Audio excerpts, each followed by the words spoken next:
So questions, if we have questions now.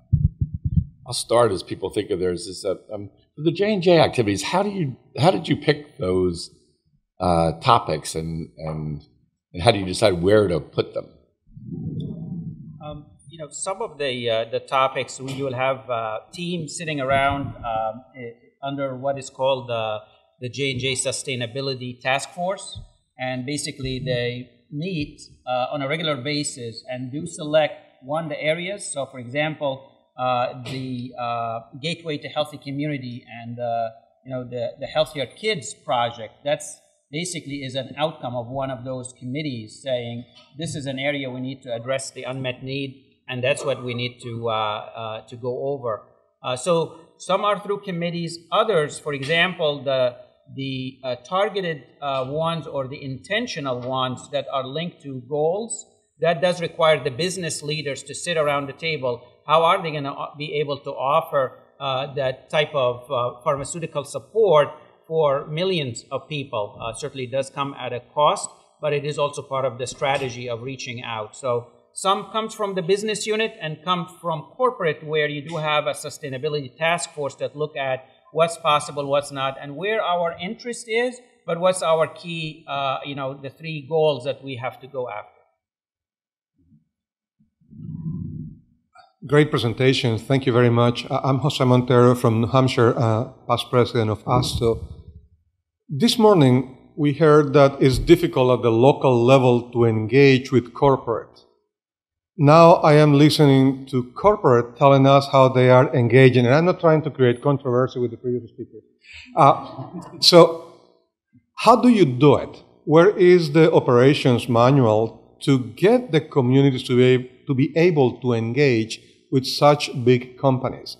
A small county have no capacity really to come to the table, a small city, a small community, to a company that has 1 million employees worldwide. So how does that work? What is the interface where a small community with a particular project that they know works for them can link to your strategies and make the connection to make it work? That's a question. We're struggling with that. I think really we look at large companies and they're really thought of as large, and maybe we got 100,000 employees in the U.S., for instance, others, but actually they act pretty locally.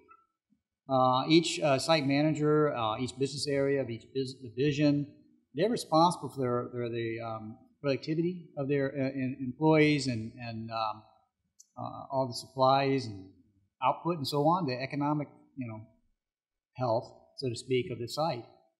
And they're pretty approachable on a local level. I mean, if you think of them as almost individual entities, more of a system, and these are parts of a system as opposed to the entire system, that's one way. The other way that we looked at it is, that's the reason I'm using some of these big data principles, because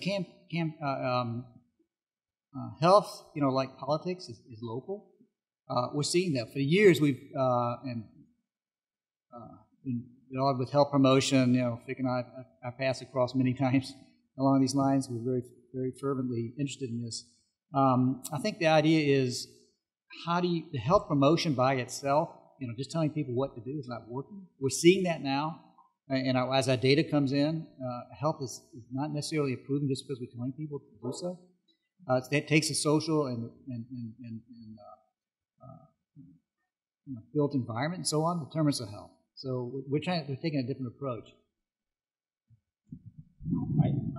I would add, this certainly is part of the problem currently, is really trying to match what corporation and or businesses at a local level, what is their interest or what areas of expertise they want to share and or work with communities, whether it's health communities or health departments, healthcare systems, or just communities, and what the communities are needing. I don't see that there is that framework that allows corporation to post their areas or what their focus areas are and publish that, and where communities also come and say, here is our system requires XYZ. Can we match between different groups, and or can we have several employer be part of the solution that we are seeking? So the dialogue has not been out there I want to say it's been done, but it is done ad hoc and informal. Short follow-up.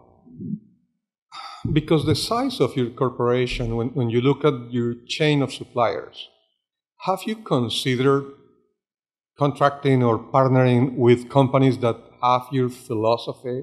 And how can we create a bigger network of organizations that share the philosophy, to use your credo or structure as a company to get better outcomes at population level? I'm not clear with regard to when you say your partners. We certainly have a supply chain, function, and we do have, partners outside, and we do extend part of our sustainability goals is actually to extend some of our learning into them. So, for example, as Dr. Yarbrough indicated, we offer them some of our protection guidelines. How can they protect their employees if they are making product and or gadgets for us? So we do extend to that level. We haven't gone into the prevention side, with regard to offering, for example, wellness services and or health promotion practices. We have not done that. But when it comes to protecting the population that works for their supply chain, we certainly work with them, educate them, actually offer on-site guidance and support so they can basically keep them safe as we keep our folks safe. But that's one example on that one side. I'm not sure on the other aspect that you were bringing up, in relation to what other areas. I think one realization that I made using our data opened my eyes about all this, because I think with some of the resistance you may be sensing, and I think we all do, so when you go to site manager and say, we would like to have this community, where your workers are more healthy. Well, when we look at some of our initial mapping, many employees, in fact, the majority of workers, do not live in the community any longer. So we see actually 3 populations. But I think basically people who do live in the community, those who do live at least even outside the county, that distance. And then there's some group that will come that will want to use the resources near the plant in the community and then leave. They basically come early or leave late types. So when you go to a site manager and say, we'd like to work with you, you got to realize they're probably saying to themselves, most of my workers don't live in the community. So I think it may be the situation. At least I've seen it in a couple of our locations. Over the years, people have scattered. I saw it in Baytown, Texas, where it used to be around the refinery. Most people live nearby. That's what big communities. And then later, they went off into the suburbs and went off to East Texas and got whatever houses, new housing. And so I think that's one part of it. So I think it behooves to look at the data and say, what are we looking at here in terms of community? I think managers want to have a healthy community because it actually is where you need to recruit from. When you're looking at some of the hiring needs, you're supposed to duplicate, basically EOC. You're supposed to duplicate basically the proportionally community that you're recruiting from, which is locally. And so their current employees may be away, but the new employees are probably going to be closer by, particularly with some community improvements we're seeing now. I think we're seeing people wanting to live closer in urban areas, closer to where they work. Nobody likes commuting an hour and a half each way each day. So I think it's a matter of how you think about how you approach the site managers. Can I just insert? It's interesting. I think that the scattering of employees takes us back to Michael O'Donnell's idea of pooling resources across employers, because you're right, it isn't like it's one-on-one relationship with the town and the company. And so anyway, just throw that back in. Kathy? That's not quite set up for you. I really have a couple of points to make. One is a bridge from Jose's question, in that you were asking about how do you get that engagement, and I think that's a dialogue that's of interest on both sides. As a business, they're thinking about how do I get engaged, and you're thinking of how do you engage the business.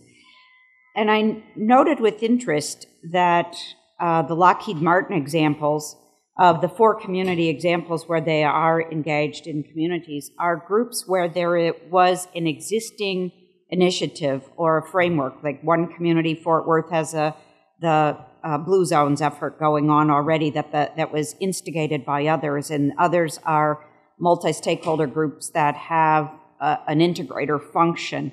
So throughout the time of our roundtable, we've periodically focused on the importance of that backbone organization or the integrator function, and it was played out again in your experience. And I can imagine that even though Lockheed Martin's come to this decision to get involved at the community level because they can see the business case for that, if those entities did not exist, I think it would have been a tough roadmap for you, and that is an enabler for business community to get involved.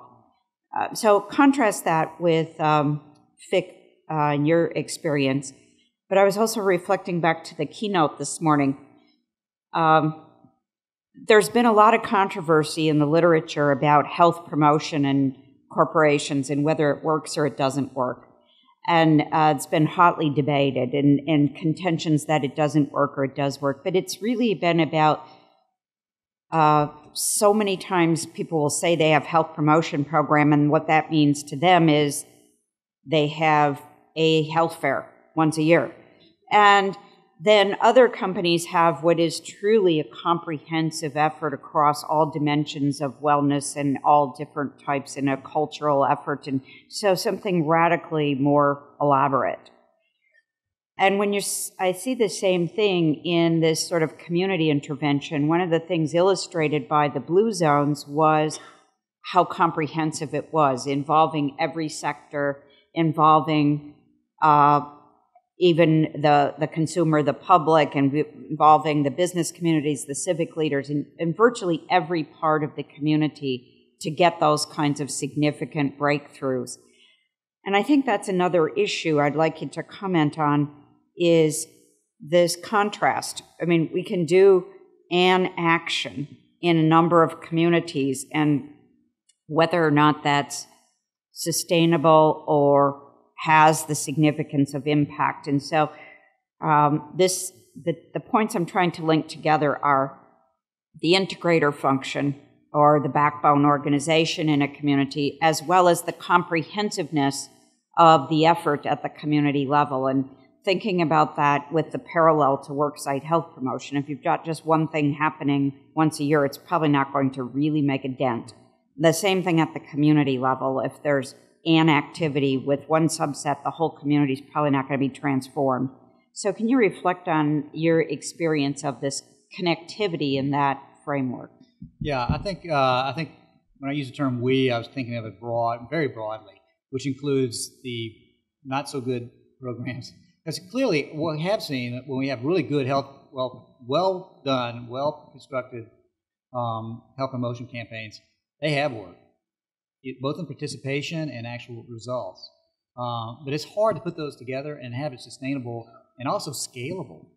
I think the issue around scalability is huge. How do you get it across, all over the place when you need the number of, you have dozens of sites and you need a lot of people to spend time on it. But translate that to the community, which is why I think your efforts in those multi-stakeholder groups are probably going to be more profitable. Yeah, I think a lot of it is built on health disparities as being an issue, and so a lot of times we do look at where it's needed most, but maybe it's harder to do. And I think some of the issues are how to apply it across so it is equitable. It's realizing certain places are going to pick it up faster than others, and that's where we have to try to work on that. Because you will get the believers, the early adopters, or people who really want to, runners and so on, who really get involved with this, and we do things like that. But it doesn't seem to get to others, and that's where we have to use the built environment and social environment. Kath, let me just add a couple of comments to what Charles said. One of the things I would say in regarding to how some of those business or private sector programs, and I would call them proven program versus just program, is there a platform for them to be transferred elsewhere, where that's where you get that connectivity with government as well as non-government, as well as the private sector, as well as the societies in those communities to lead some of those efforts. Specifically, if some of those sample or example have worked, why can't they be duplicated elsewhere? Who would lead that effort? So if J&J is not in a specific community, although they have done it in another community, who might be able, one, to share those proven programs and then allow the communities or whoever the champions or the leaders within community to take those and apply them where they are. I think the system does not currently have that. And the second point, the connectivity piece about the different players. One big obstacle which I've seen, with dealing with governments across the globe, is the whole notion of trust.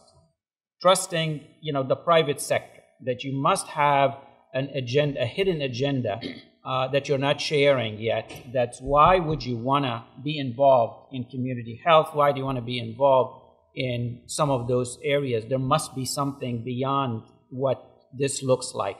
So I think that's an area that we do have a responsibility to try to address on both sides in order for this to really be successful in creating healthy communities, here in the States or elsewhere. Yeah, thank you very much, both of you, for your presentations. Ray Baxter from Kaiser Permanente. And I also wanted to follow on the point that was just made. In reflecting on the day so far, and this is fairly typical, whether we're talking about corporate philanthropy, social responsibility, sustainability, employee engagement, that we like to talk about and take credit for the good that we intentionally do, but we don't always own some of the other impacts that our work may have. In a previous roundtable, we devoted the entire time to talking about health impact assessments and health in all policies as a way of saying, let's assess actions for their impact on health, regardless of whether they're overtly targeted at health or not.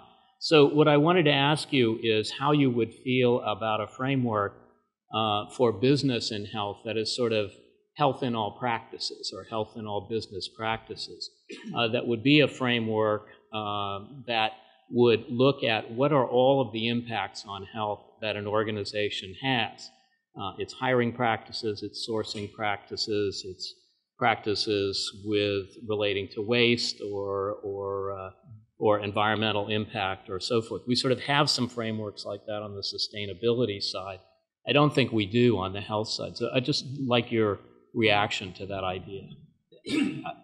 From looking at it from a conceptual, approach, I want to say within the sustainability framework, for example, I mentioned Healthy Future 2015 for Johnson & Johnson. You can access that on the J&J website. It does actually have health objectives. It got 3 health objectives that talk about access of population to program, cultural health program. It have a goal on one, people knowing their health risk and taking action. And the third one are as a corporation, are we able from a population perspective, are we able to show trends down of the high and the moderate risk to low? So actually we've been sharing those for the last 2 years, and certainly 2015 will be our kind of the new 2020 goals and objectives. All the sustainability, we have about 27 objectives. We didn't share today any of those except for few that talks about the ones you mentioned about, access to medicine and other, addressing education and other things. But there are some on health literacy. There are some on the waste environmental, of course. There are safety objective. So from a sustainability perspective, I do see a value of including health, and actually we are promoting more of that to be included. I think Kathy earlier reflected on the handprint, and we see the handprint as really a way for the future, how health could be the leading forward for any organization, small, mid-size, or large, to lead with a positive, a good thing to do, whether it's in communities or families or societies at large. So I think there is definitely a value in moving into including health as part of a sustainability framework. Harry? Thank you very much for your presentation. Terry Allen from the National Association of County and City Health Officials in Cuyahoga County and Cleveland. I wondered what your sense is in corporations of your size about interest at the state level or local level in places where you have employees and you do business, interested in getting involved in policy change in those communities. So examples might be local or statewide smoke-free legislation, e-cigarettes, nutrition labeling, because of the gravitas that you have as corporations, employers, and influence that you carry. From a public health standpoint, I think we've had a lot of discussion about policy already today, but I'd be very interested to hear your sense about business and moving into that realm. Thank you. Yeah, I think from that perspective, one thing to think about, if you talk about state jurisdictions, for instance, and I'm doing studies now looking at low back pain and knee pain in all our employees and spouses, and those are huge costs. Also costs not just healthcare costs, but productivity, and also the health, the comorbidity is remarkable. But then you start looking at particular states, and you start looking at the confounder of, sorry, I'm speaking medical epidemiology here, but confounding, a factor is frankly the workers' compensation system. And that is probably more important, particularly as individuals later in their careers, than one might suspect.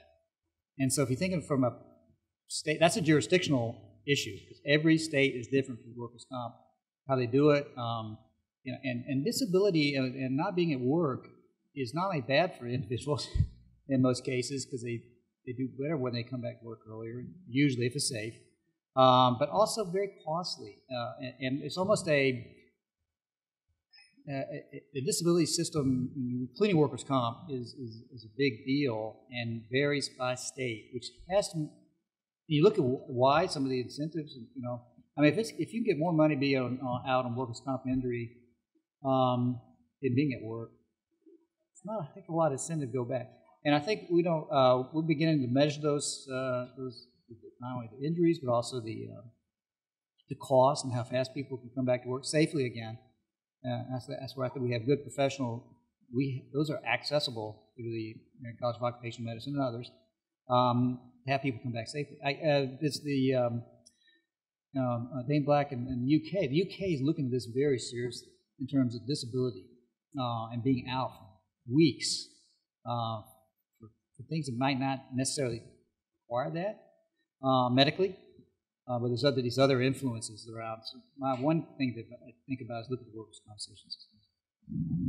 Just want to add one comment related to lifestyle and policies, and certainly welcome the opportunity to further dialogue on that. So if you look at tobacco as an example, a tobacco ban, we have not gone directly to states or health department, but we work through several organizations like CEO Roundtable and Cancer Prevention, where we actually built 150 or 160 CEO representation in this NGO type of approach to try to ban smoking in workplaces.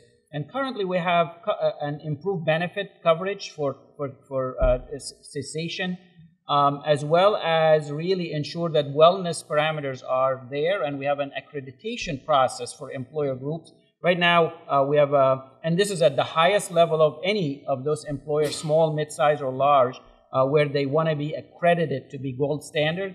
So we have that as a way for us to enter. We certainly offer, for example, we have toolkit to say, if whatever the establishment is interested in banning tobacco, what is the roadmap to doing that, and how we can help as a J&J organization to make that happen. We do work in some countries directly with government, and some others we have not. But the CEO Roundtable was an example where actually through that, and also through working with the American the American Cancer Society, we have been working with them to influence policy changes, certainly tax raises and other things in the state of New York, for example, and in some other places. So there are just several examples of that, but that's just one approach we follow.